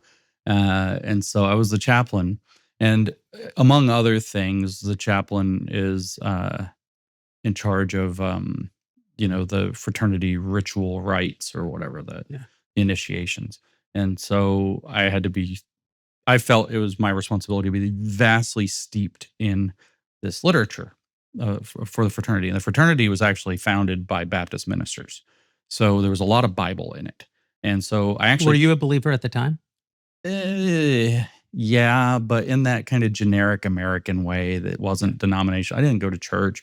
My roommate was the son of a Presbyterian minister. We did Bible studies kind of regularly. Mm-hmm. I would have said generally yes, but it wasn't like I was like practicing properly.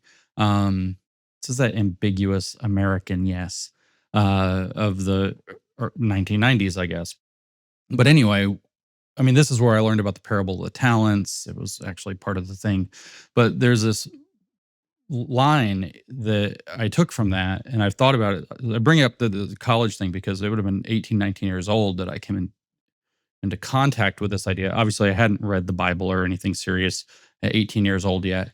And so there's this line, and it turns out it's from the book of James, which is arguably my favorite book of the Bible, probably now, or at least this chapter 4, and it's maybe the 12th or 14th verse or something, I don't recall. But it's, what are you? You are but a mist seen for a while and then dispersing. And I see myself, I think it's always resonated with me, like this memento mori. Like, remember, you will die. You are but a mist that's seen for a while and then dispersing. But there's a gift to the dispersing. There's a gift to not having to worry about eternity on my terms. So I guess I had internalized this pretty deeply, because when I watched you ask Seth that question, and Seth said, was very eloquently wanting to be known for being willing to stay. I mean, of course, he said his faith, echoing Charlie Kirk, his famous remark, but he also more specifically said being willing to lose everything to stand up for what's true and right. And I watched this, and of course, Seth is so inspiring and just amazing in all ways. He's a great friend. But I watched this and I thought, I am weird. I'm real weird, because I don't want to be remembered. And then I went and checked myself, as a grown man does. I went to my wife. I was like, this is my thought. I don't want to be remembered. She was like, I don't either. And I was like, okay, I'm with my people. And so, there's a gift to not being like marked against eternity. And it's kind of cool that it's there as a exhortation in James. Of course, James also ends, that James 4 ends in the 17th verse, which is the one that I think I quote the most often in the world. And it is my favorite Bible verses, which resonates with what Seth said, which is, for him who knows the right thing to do and does not do it, it is sin. And so that's where he's going with that particular explanation. Your life is, we're just transitory, man. It's like super Gen X answer. But I don't particularly want to be remembered. If you remember me, cool. You'll die too, and then it'll go away. It's okay. To the extent that you have quoted more scripture than anybody else who's been on the show, and we've had Johnny Arnavantis on the show, like there's been some scripture quoted, and that you were a chaplain in your fraternity, that you have a favorite book of the Bible and a favorite chapter of that book and a favorite verse of that chapter, and that your answer to how you'd like to be remembered comes from the same chapter of the same book. What stands between you and faith today? Nothing between me and faith, between me and believing literally in one of the religions of the world, not believing or knowing whether or not they're literally true. To be a Christian means believing the resurrection, literally. I don't. Therefore, I'm not a Christian, and it would be disingenuous to claim otherwise.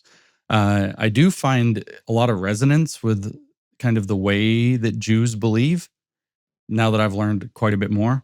But man, maybe I'm just not made for it. Maybe I'm just a little bit too much of the world.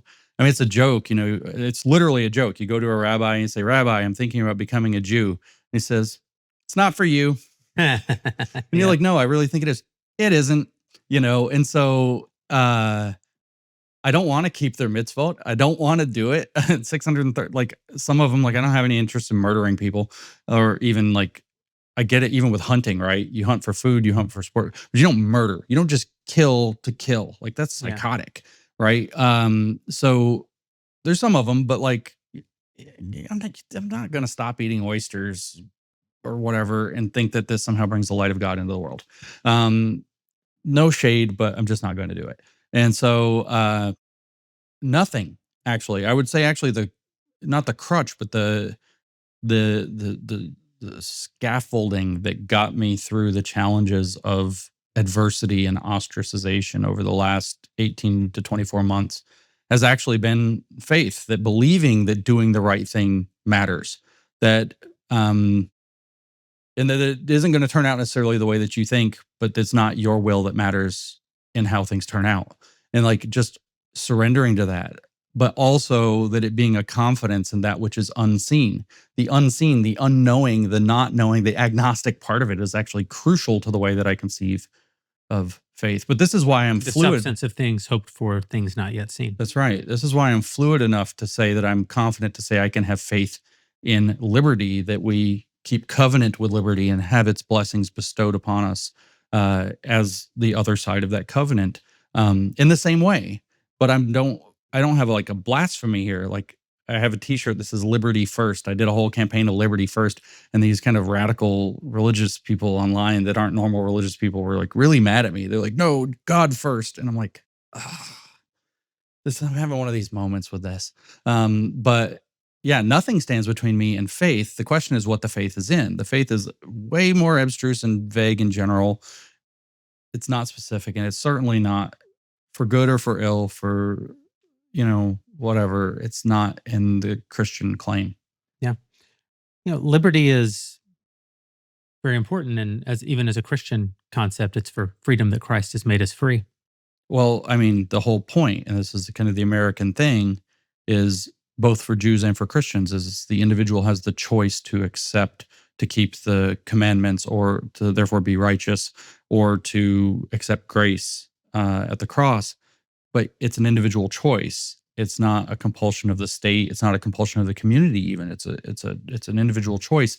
And actually, what makes righteousness work is that you've chosen to do it. Therefore, you grow into it. You grow into responsibility. You grow into righteousness. How? By trying to do it. By being the thing. You become the thing that you're being. And so that's why I'm kind of so central on this idea of liberty first, so that I have the liberty to try to be righteous. And no, I'm sorry, it's not on my own terms. There are terms bigger than me. I don't know what to name them, but there are terms bigger than I am. And what I read in the Bible, whether Hebrew or New Testament, is a heck of a lot of really good insight into what that is.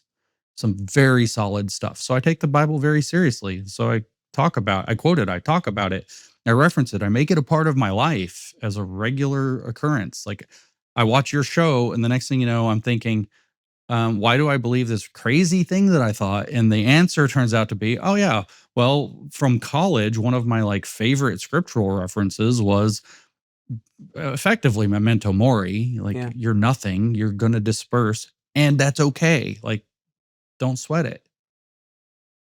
Well, thanks for being honest about that. Faith questions are the hardest questions in the age of the internet.